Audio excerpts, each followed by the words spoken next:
autre élément qui est important après la vision et la mission, c'est les valeurs. Pourquoi est-ce que c'est important, les valeurs? Les valeurs, c'est comme l'adresse que tu entres dans ton GPS ou peut-être plus en Google Maps. OK? Les valeurs, ça guide tes pensées, ça guide tes actions, ça guide tes décisions. Puis, de découvrir nos valeurs, ça nous permet de mieux saisir qui nous sommes. Puis, ça nous aide à faire des meilleurs choix, tant au point de vue personnel que professionnel ou même ministériel. Donc, c'est important de définir nos valeurs, de les établir et c'est ce qui va conduire le reste de notre vie, OK? Nos relations, les relations qu'on choisit, OK?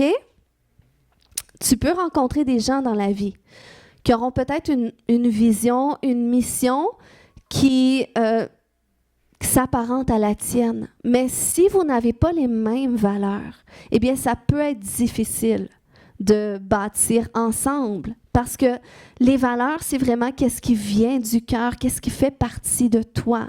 Qu'est-ce que tu acceptes, qu'est-ce que tu n'acceptes pas, qu'est-ce qui est important. OK? Je trouvais important de vous partager ça, si ça peut aider quelqu'un ce matin.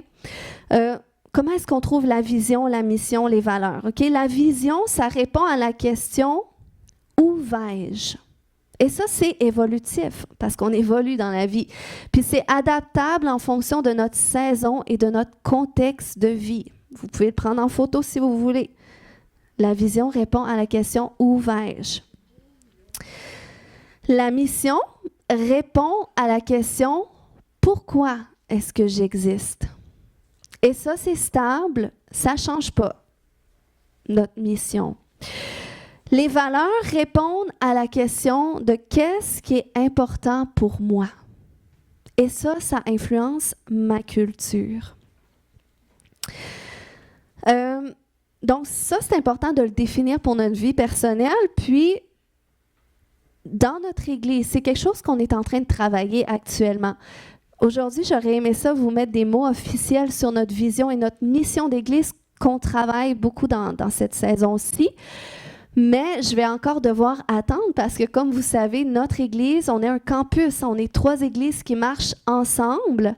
Puis, on est tout en train de travailler la structure présentement, la vision, la mission, puis comment est-ce que ça peut être différent aussi d'un campus à l'autre, puis comment est-ce qu'on peut respecter justement les visions, les missions que Dieu nous donne en fonction de nos réalités, de nos localités. Mais aujourd'hui, je vais quand même introduire sur nos valeurs, parce que ça, c'est des valeurs qu'on a tous les campus ensemble. Puis, aujourd'hui, je vais parler d'une valeur qui est très, très importante pour nous, puis qui vient, je crois, asseoir tout le reste des autres valeurs qu'on a. Puis, je ne dis pas qu'on est parfait par rapport à ça, mais c'est vraiment un standard qu'on développe, OK? Donc, comme je disais, les valeurs, ça influence notre culture. Puis, les valeurs, si ça influence notre culture, ça veut dire que c'est ce que tu vas ressentir quand tu te déplaces quelque part. Je sais que c'est arrivé quelquefois, j'ai entendu ce témoignage-là, que quand il y a quelqu'un qui est arrivé à l'église, par exemple, il a dit « Ah, j'ai eu la conviction que c'était ma place, que c'était ma famille. » Puis, une seule fois à venir à l'église. Puis, je crois qu'il y a une partie de ça que c'est le Saint-Esprit qui vient convaincre. Mais je crois qu'il y a une autre partie quand même que c'est la culture, que tu ressens dans l'Église que tu viens, qui vient rejoindre ta culture. Puis, tu n'as pas besoin de mettre des mots dessus, mais tu le ressens. OK? La culture, c'est quelque chose que tu ressens. Puis, toutes les organisations ont des cultures, ont des systèmes de valeurs. Les familles en ont. Les institutions, les organisations, les églises en ont. Donc, c'est quelque chose qui est très important à définir. Puis, une valeur sur laquelle je vais enseigner aujourd'hui, c'est l'honneur. Et ça, vous allez voir, c'est intéressant comment je vais l'apporter aujourd'hui. On a beaucoup de versets dans la Bible qui nous parlent de l'honneur, comment c'est quelque chose de très, très important de s'honorer les uns les autres, d'honorer les différentes positions que le Seigneur place dans nos vies, les personnes en autorité, que ce soit dans nos familles, que ce soit dans la société ou que ce soit dans les organisations où est-ce qu'il nous place. Mais aujourd'hui, je veux nous parler de l'honneur par rapport au modèle que Jésus a démontré de l'honneur, que vous allez voir, c'est très intéressant. Juste avant, la définition de l'honneur dans le Larousse, c'est l'ensemble de principes moraux qui incitent à ne jamais accomplir une action qui fasse perdre l'estime qu'on a de soi ou celle qu'autrui nous porte. Puis j'ai ajouté quelque chose, ma définition à moi, ou encore ne jamais accomplir une action qui porte atteinte à l'estime de l'autre. Moi, c'est comme ça que je le vois aussi. Je trouve que Larousse devrait l'ajouter. Une autre définition, c'est la considération, le renom, la gloire qui va à quelqu'un dont le courage, le mérite, la valeur, le talent sont reconnus. Donc ça, c'est ce que le Larousse nous dit. Puis, dans la définition que je vais l'apporter aujourd'hui, partage pas l'autre page, j'ai oublié de modifier parce que je l'ai modifié un peu. Dans la définition que je vais apporter, puis je vais le répéter pour ceux qui prennent des notes, là, mais c'est d'accompagner sans contrôler, éclairer sans imposer et faire confiance à Dieu dans le cheminement de l'autre. Accompagner sans contrôler, éclairer sans imposer et faire confiance à Dieu dans le cheminement de l'autre. C'est vraiment important, je trouve, l'honneur dans une église, parce qu'on va être honnête, les gens qui sont chrétiens, surtout ceux qui le sont depuis longtemps, qui ont peut-être été dans différentes églises, on pourrait être d'accord sur un point que parfois les chrétiens peuvent être les gens les plus méchants, les gens les plus médisants, les gens qui sont le plus juges les uns des autres, parce que c'est facile d'utiliser la parole de Dieu de cette façon-là. Mais c'est ce qui fait que l'Église souffre. C'est ce qui fait qu'il y a des gens qui ne peuvent plus aller dans l'Église, puis que l'Église donne un mauvais témoignage. Okay? Pourtant, Jésus nous a démontré un tout autre modèle d'honneur. Puis le premier point que je veux partager, c'est que dans la conception de Jésus, honorer, c'est donner à l'autre la liberté de croissance. OK? Jésus veut que tous les hommes soient sauvés et qu'ils parviennent à sa connaissance. Mais qu'est-ce qui est intéressant avec Jésus, c'est que même si Jésus vivait dans la connaissance parfaite du Père et aussi de tous les hommes qui l'environnaient, okay? Jésus connaissait parfaitement le cœur, les pensées de l'homme. Eh bien, dans ces différentes interventions qu'il a faites, il a toujours laissé la liberté de croissance à tous ses interlocuteurs. Jésus était capable de dire la vérité. Puis il n'avait pas peur de dire la vérité, même au risque que ça déplaise. Mais on sait, Jésus confrontait les religieux.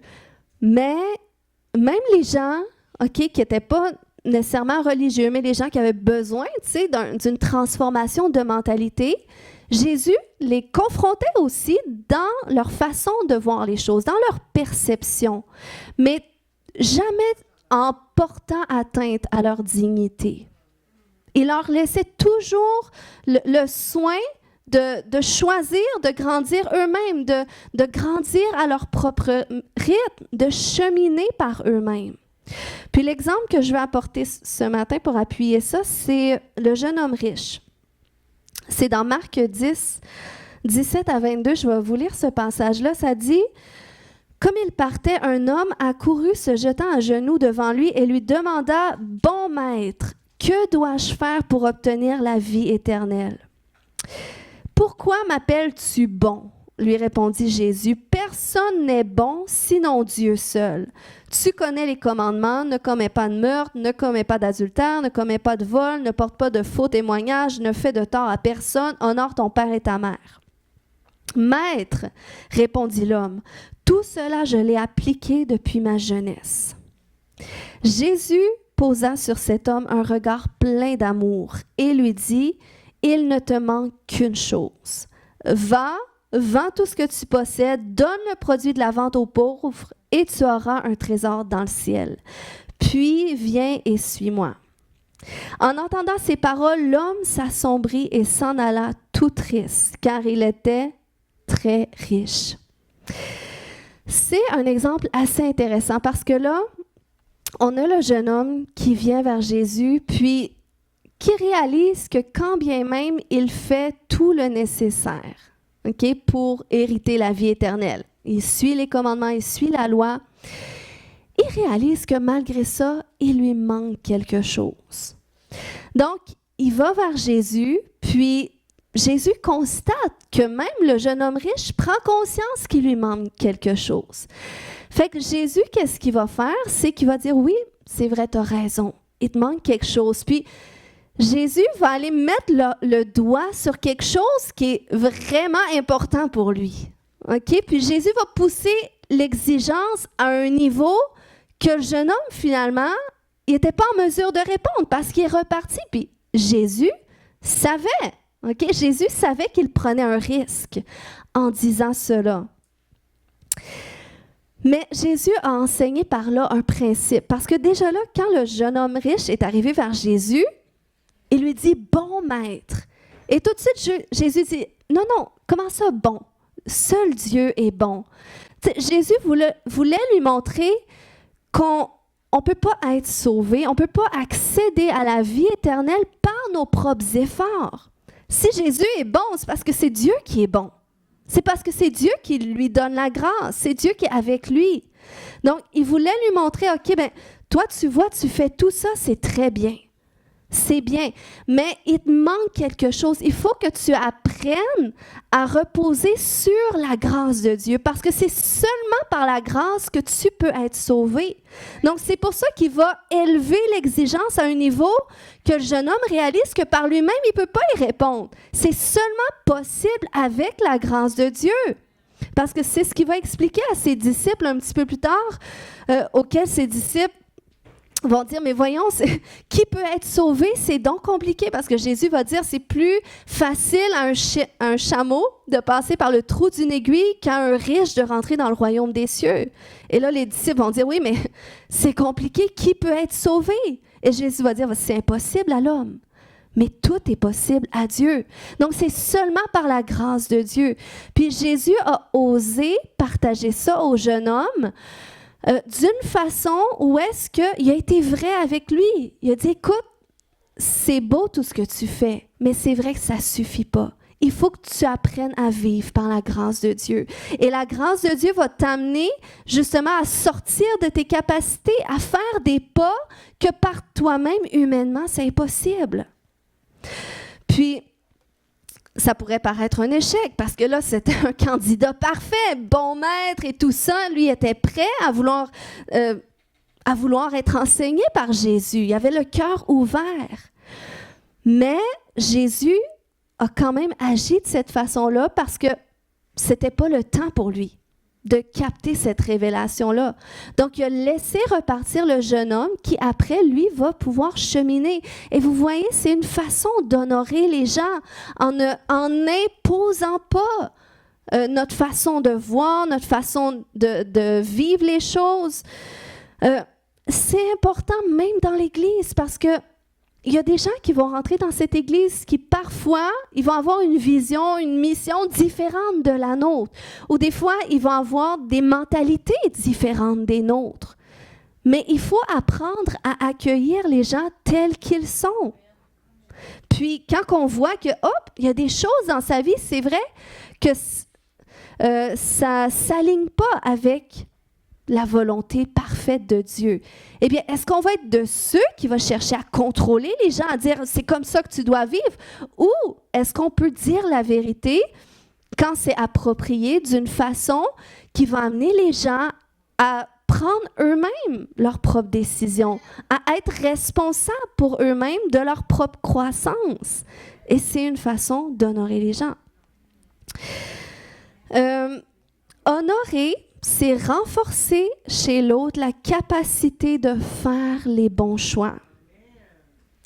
Je pense que dans l'Église, on est bon pour dire aux autres quoi faire, OK? On est bon pour jouer au Saint-Esprit. OK? Fais ceci, fais cela, tu ne devrais pas faire ci, tu ne devrais pas faire ça. Puis des fois, on ne se le dit pas en face, mais on va en parler avec une sœur, puis on va dire « Ah, cette sœur-là fait ça, elle ne devrait pas faire ça. » Donc, on tombe là-dedans quand Jésus, c'est pas le modèle qu'il nous a montré. Jésus, parce qu'il honorait les gens, il renforçait chez eux la capacité de faire des choix. Même Jésus n'imposait même pas les miracles. Il disait « Qu'est-ce que tu veux que je fasse pour toi? Veux-tu être guéri? » Donc, il n'a jamais imposé. Il attendait que ça soit une décision personnelle. Parce que c'est l'autorité qu'il nous a donnée et c'est parce qu'il nous honore qu'il est comme ça.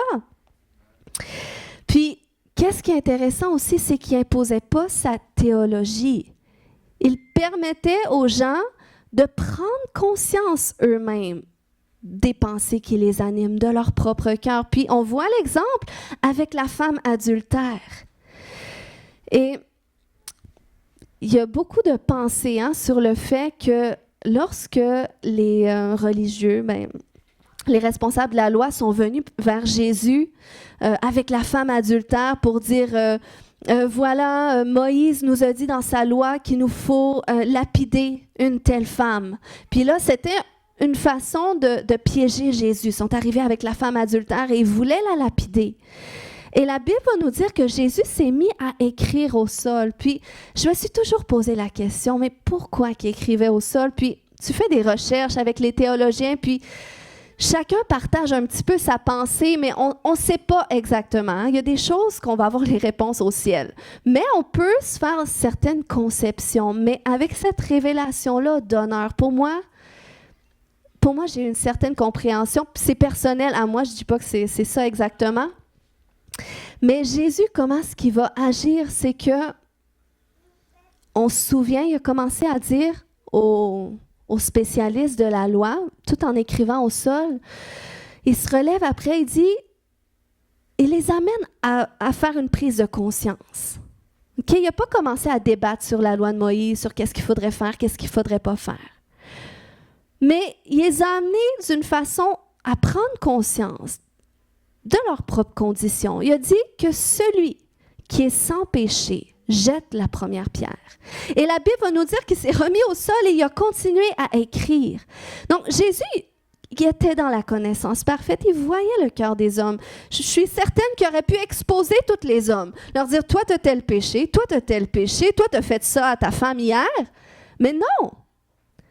Même, il les regardait même pas. Pour moi, c'est vraiment une profonde forme d'honneur parce qu'ils ne voulaient pas porter atteinte à leur dignité, mais eux-mêmes prendre cette prise de conscience que celui qui est sans péché jette la première pierre. Et là, il était au sol, il ne les a même pas regardés, mais un à un, ils se sont retirés.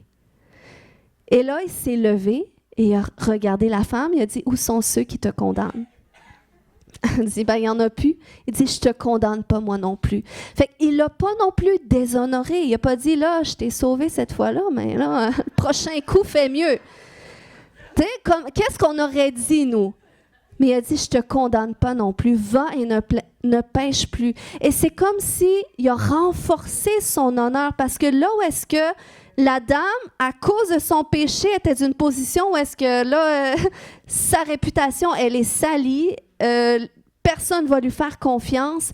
Jésus vient rétablir sa confiance parce qu'il la laisse aller. Il n'a pas dit là, on se reparle dans une semaine, puis travaille là-dessus. Va et ne pêche plus. Et il lui donne sa pleine responsabilité. Il dit, je crois en toi. Je crois, tu es capable, tu vas faire mieux cette fois-là. Puis je crois que nous, dans l'Église, c'est comme ça qu'on doit être nous aussi. Notre invitée la semaine dernière, elle a prophétisé sur cette église un centre de guérison, un centre de délivrance.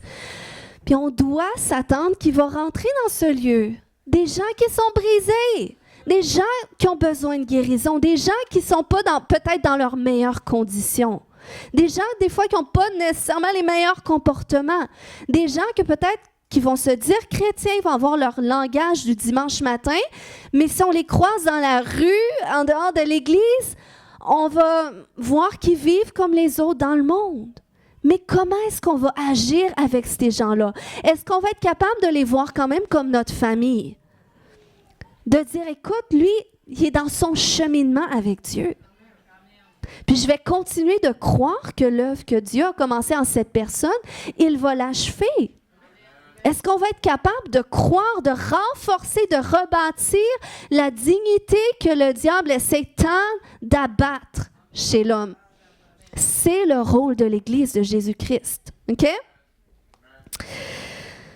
Donc, l'honneur, ça renforce l'estime de l'autre, puis ça lui donne l'opportunité de grandir.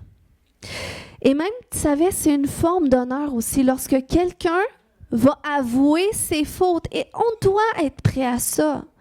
Est-ce qu'on est de ceux en qui les gens vont pouvoir avoir confiance pour dire, écoute, j'ai tel péché dans ma vie, j'ai du mal avec ça. La Bible nous dit, confessez vos péchés les uns aux autres. OK? Donc, il y a une guérison qu'on peut recevoir lorsqu'on confesse les uns aux autres. Puis, une façon d'honorer les gens, c'est pas nécessairement en essayant de trouver des solutions pour tout le monde, mais c'est d'amener les gens à trouver leur propre solution. Qu'est-ce que toi, tu penses que tu devrais faire pour ça? Parce que ça vient renforcer aussi la confiance de l'autre en ses propres choix. Puis on peut avoir cette confiance-là quand on se confie en Dieu.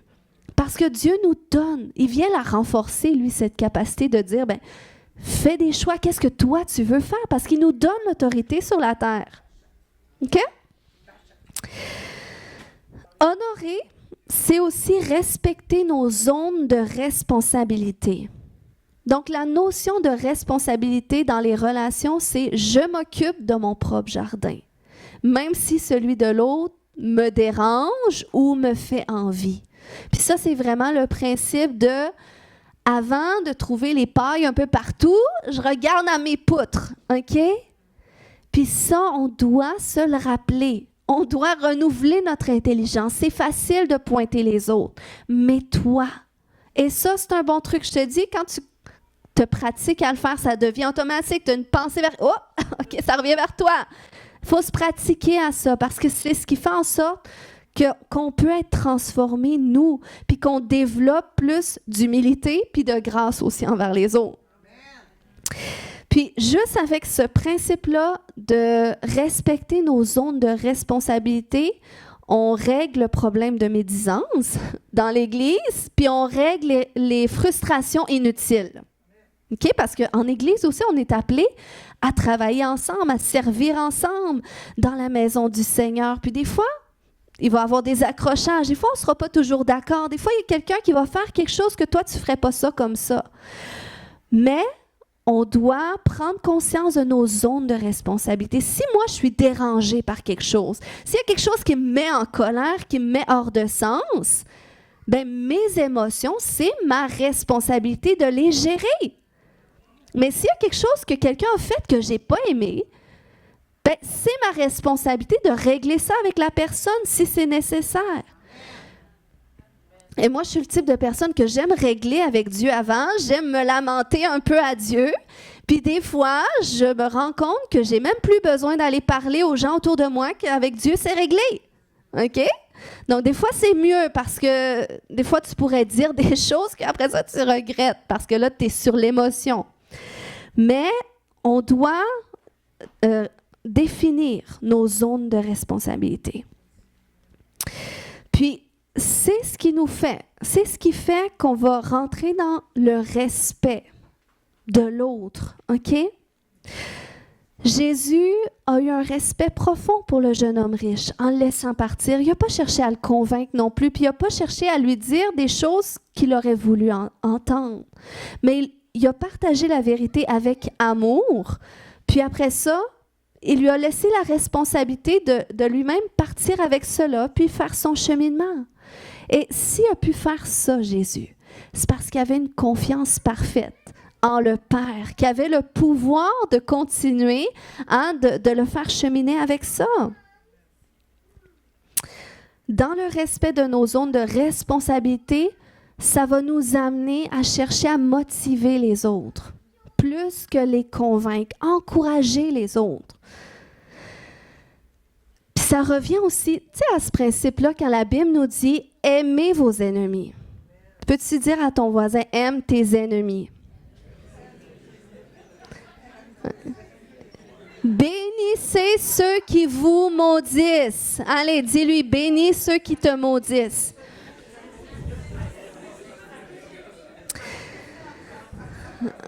Comment c'est possible d'y parvenir? En respectant nos zones de responsabilité. Lui, t'aime pas. Lui est méchant avec toi. C'est sa responsabilité. Lui te maudit. Ben, il est responsable de ses paroles. Puis toi, ta responsabilité, c'est quoi? Ben, c'est de garder ton cœur pur, de libérer ton cœur de l'offense, de chercher à demeurer dans la paix. C'est ça ta responsabilité, c'est de le remettre à Dieu. C'est pas prendre sa responsabilité de ses paroles, puis là, tu vis avec plein de responsabilités que tu n'es même pas appelé à porter. Donc, on honore nos responsabilités, puis on honore la responsabilité des autres. Et ça, je pense que ça résume tout ce que je viens de dire ce matin. OK? C'est la responsabilité de l'autre d'être convaincu de son péché, de s'en détourner. On aimerait ça que tout le monde... Est-ce que Dieu aimerait ça plus que nous, que tout le monde marche dans la sainteté, soit enflammé pour Jésus, se mobilise, puis tout ça? Est-ce qu'on aimerait ça que tout le monde sorte évangéliser après le service? Oui, mais c'est ma responsabilité, ça, de qu'est-ce que moi j'aimerais. Mais vous, votre responsabilité, c'est de cheminer avec qu'est-ce que vous recevez. Puis là où est-ce que vous participez à qu'est-ce qu'on vous suggère, bon, on va le célébrer. Et là où est-ce que vous ne participez pas, on va vous respecter puis vous aimer. Parce qu'on est une famille, parce qu'on marche ensemble. OK? Donc, en conclusion, honorer, pour résumer, c'est donner à l'autre la liberté de croissance. C'est renforcer chez l'autre la capacité de faire les bons choix. Puis c'est respecter nos zones de responsabilité. Est-ce que ça peut être une révélation pour des couples ce matin? OK? Parce que ça va pour les couples aussi. La liberté de croissance, la capacité de faire les bons choix, de respecter nos zones de responsabilité. Oh, je sens un lourd fardeau qui tombe juste en disant ça ce matin. C'est plus ta responsabilité. Laisse-le à Dieu. Laisse Dieu gérer ça. OK? Ta famille, tu veux qu'elle soit sauvée, c'est ta responsabilité, ton propre désir. Mais laisse à Dieu la responsabilité de les convaincre. Amen. Donc, OK, Danny Silk a dit, la culture de l'honneur, ce sont des personnes libres et puissantes, capables de répondre à leurs besoins mutuels, engagés dans un niveau élevé de respect et de responsabilité, et à même d'accomplir une tâche commune dans une vision partagée. Amen. Puis selon le livre Honneur et puissance, la culture d'honneur implique un véritable renouvellement de l'intelligence pour un style de vie décentré de soi en faveur de la valorisation de l'autre. Amen. Ah, le Seigneur est bon. Ça, c'est le modèle que Jésus nous a donné, là. OK? C'est là qu'on voit que Jésus, s'il était capable d'honorer comme ça, c'est parce qu'il y avait une identité qui était complètement établie dans sa révélation de Fils, dans sa communion avec le Père, et il était complètement sécurisé en lui. Et j'ai réalisé, tu sais, des fois, qui s'est déjà dit, j'aurais aimé vivre à l'époque de Jésus. Il me semble, j'aurais peut-être fait partie des 12. On aurait souvent aimé ça, mais vous voyez, à l'époque de Jésus, c'était pas plus facile qu'aujourd'hui de le suivre. Parce que le jeune homme riche, qui se dirait, ben, je l'aurais vendu ma richesse, c'était Jésus, je l'aurais suivi, c'est sûr. Mais peut-être que non. Peut-être qu'on était mieux de naître dans cette génération parce qu'ils savaient qu'on allait le suivre. Mais c'était pas plus facile, OK? Donc,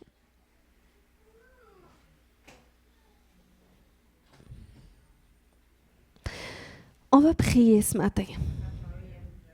On va prier ce matin. Puis je pense que ce message-là, je n'ai pas le verset à l'écran, mais dans 1 Corinthiens 12, 23, ça nous dit « Ceux que nous estimons être les moins honorables du corps, nous les entourons d'un plus grand honneur. » Puis je pense qu'on est capable de faire ça dans la mesure qu'on comprend nos responsabilités. Puis nos responsabilités, c'est quoi? C'est d'aimer.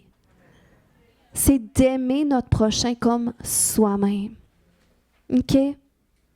C'est d'honorer les autres comme on s'honore soi-même, comme on désire être honoré nous aussi. Puis c'est d'entourer même ceux qui sont moins honorables. On est capable de le faire. OK? Parce qu'on sait qu'ils sont entre les mains de Dieu. Est-ce qu'on peut se lever? On va prier quelques instants. Si tu peux nous mettre un son. Amidou. Alléluia. Alléluia. Seigneur, je veux te remercier pour ta parole ce matin. Merci Jésus d'être notre modèle par excellence sur la façon qu'on doit agir, sur la façon qu'on doit se comporter. Comment est-ce qu'on peut porter du fruit? Jésus, tu as tracé le chemin pour nous.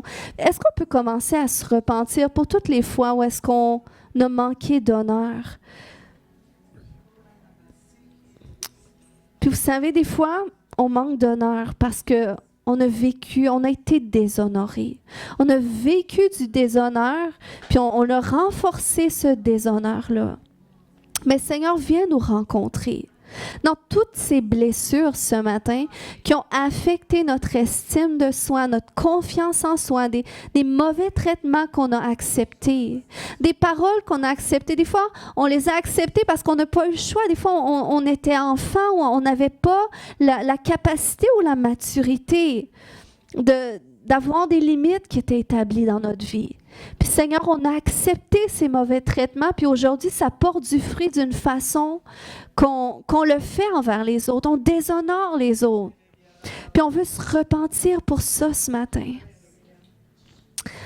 Seigneur, viens nous rencontrer au centre de toutes ces blessures qui affectent notre identité, notre estime de soi, notre confiance en soi. Et libère la guérison. Libère la guérison ce matin. Kaya shoko maya shante. Kaya shoko reke matada. Le Seigneur dit dans sa parole que là où est-ce que tu as été déshonoré, là où est-ce que la honte est entrée, il a dit au lieu de votre honte, je vous donnerai un double honneur. Le Seigneur, il veut que tu te sentes honoré, que tu saches que tu es honoré.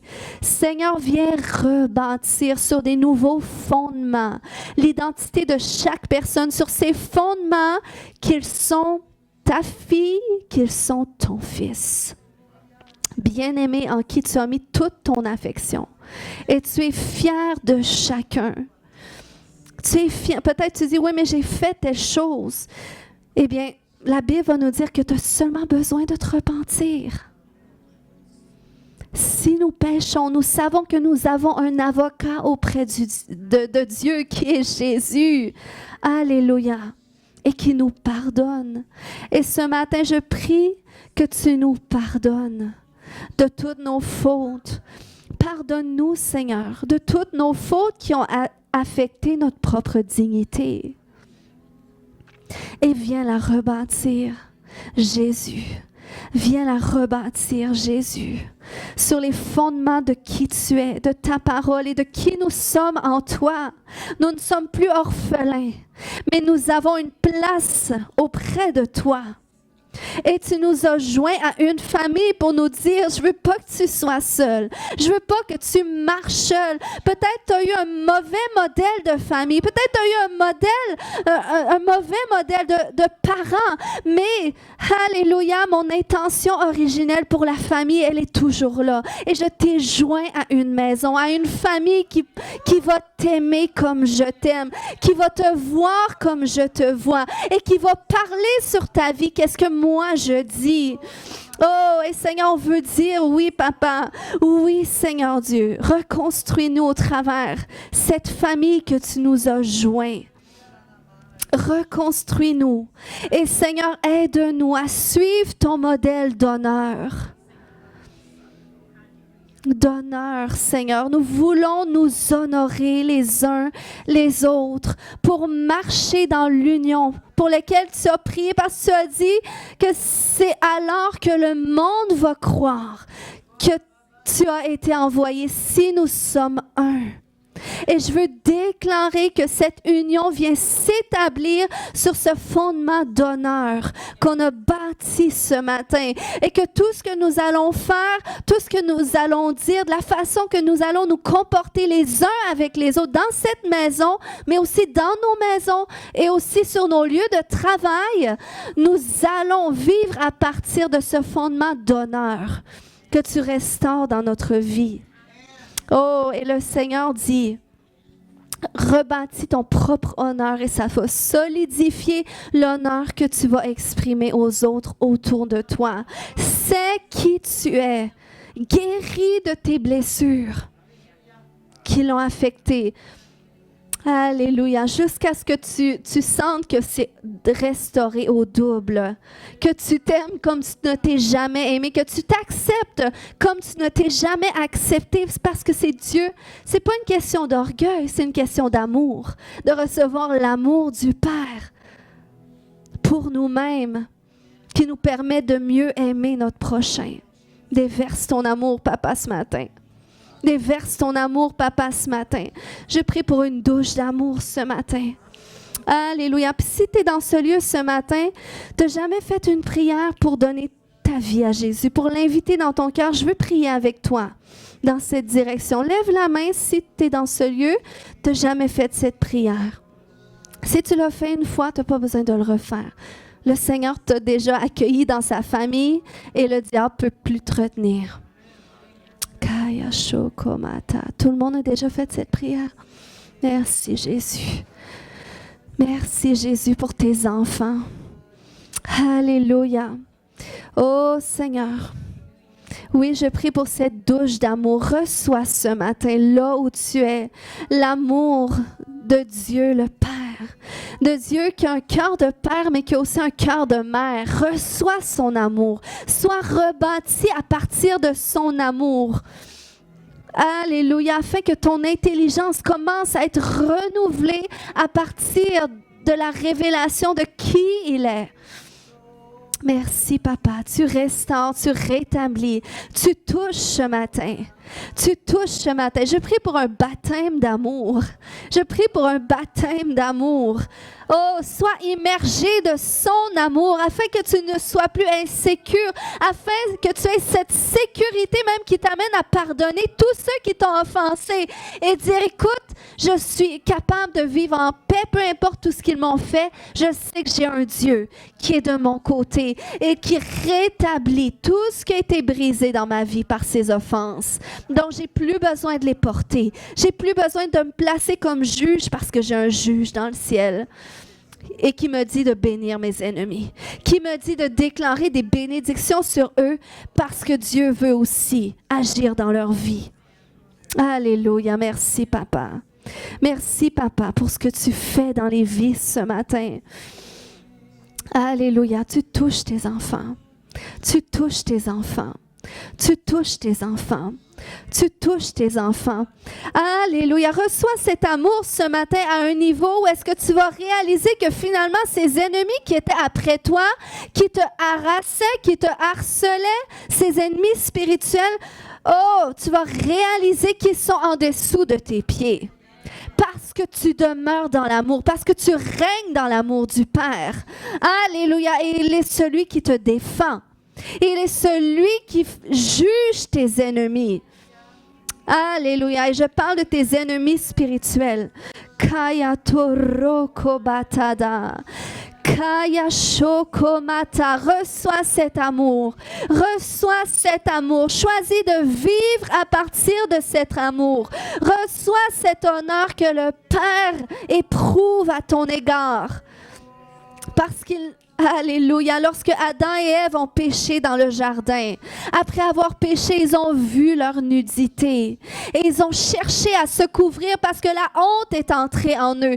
Mais qu'est-ce que Dieu a fait? Même si la séparation est venue s'établir, il est quand même venu les couvrir. Il leur a fait des vêtements, il a caché leur nudité. Et le Seigneur, c'est ce qu'il vient faire. Quand tu laisses son amour faire une œuvre dans ta vie, il va venir couvrir les parties de toi qui étaient mises à nu. Où est-ce que tu avais honte? Où est-ce que tu culpabilisais? Où est-ce que tu t'en voulais? Oh, laisse son amour ce matin frayer un chemin jusque-là, afin qu'il te couvre. Kayata rema katada. Koya shabata. Oui, Papa, couvre-nous. Couvre-nous ce matin, couvre notre honte, couvre notre nudité ce matin et revêt-nous d'un manteau nouveau, un manteau d'honneur. Kaya shokomata, merci Jésus, merci Jésus. Alléluia, alléluia. Ce matin, le Seigneur, il bouge d'une façon particulière. Les anges de Dieu sont ici ce matin et le Seigneur bouge dans la guérison physique. Si tu es ici, tu as mal quelque part, lève la main là où tu es.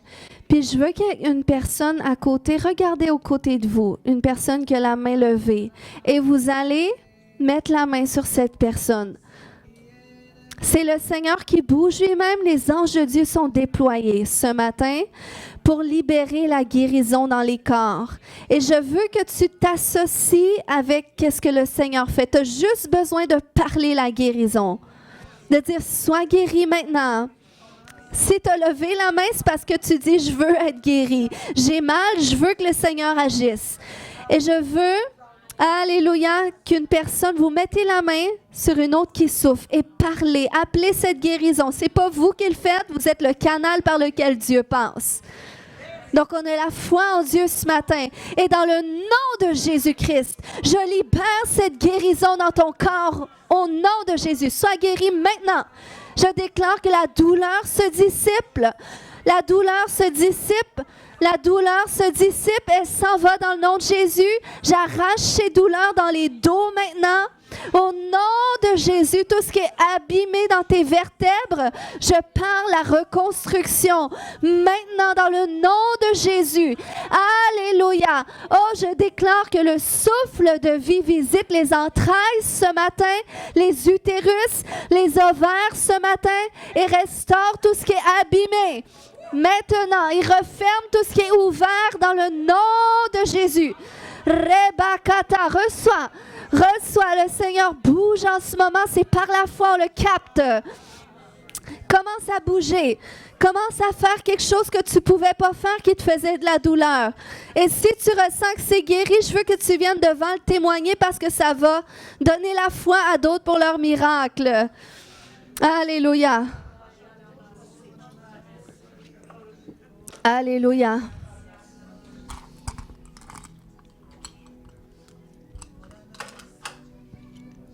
Est-ce que quelqu'un ce matin a reçu?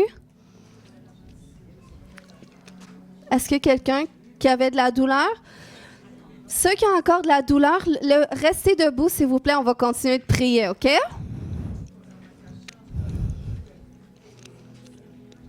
Fait que tous ceux qui se sont assis, OK, c'est bon. Alléluia. Est-ce qu'on peut continuer de mettre les mains sur eux?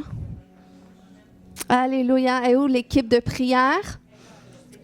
Tu peux y aller, Caroline. Oui, vas-y. Appelons la guérison. Appelons la guérison. Kaya Shokomanta, dans le nom puissant de Jésus. Je brise le pouvoir de cette douleur dans ton corps maintenant. Et j'ordonne que tu sois guéri. Sois guéri, tout esprit de mort te quitte maintenant. Au nom de Jésus, libère-le maintenant. Feu de Dieu. Feu de Dieu sur cette douleur et sur toute puissance spirituelle. Kaya Shete, sois guéri maintenant. Bougez.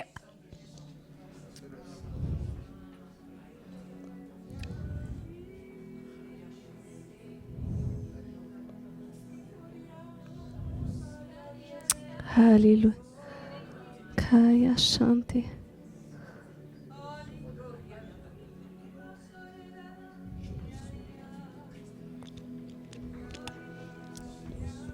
Guérison complète, 100%. 100%. 100% la vie de Dieu maintenant.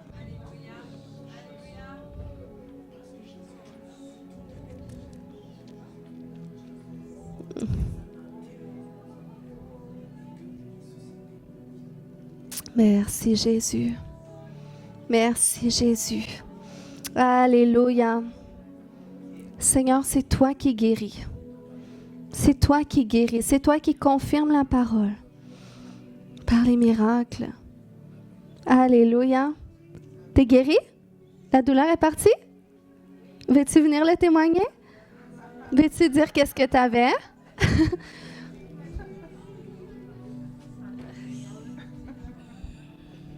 Alléluia.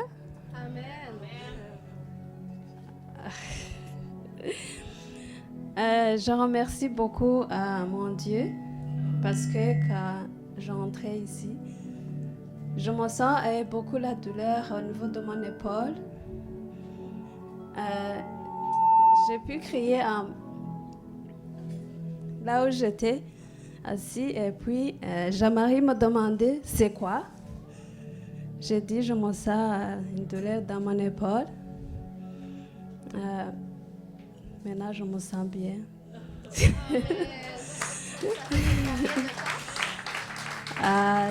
Ça faisait une année. Ça vient, ça part, ça vient, ça part. Quelquefois, je me sens beaucoup de douleur, mais quand je m'assieds là-bas, je me sens beaucoup de douleur. Quand vous disiez guérison physique, ça m'a touchée de lever ma main pour ma guérison physique. Maintenant, je suis bien. Merci, Jésus. Amen. Amen. Gloire à Dieu. On déclare, tu es complètement guéri et ça ne reviendra plus. Amen.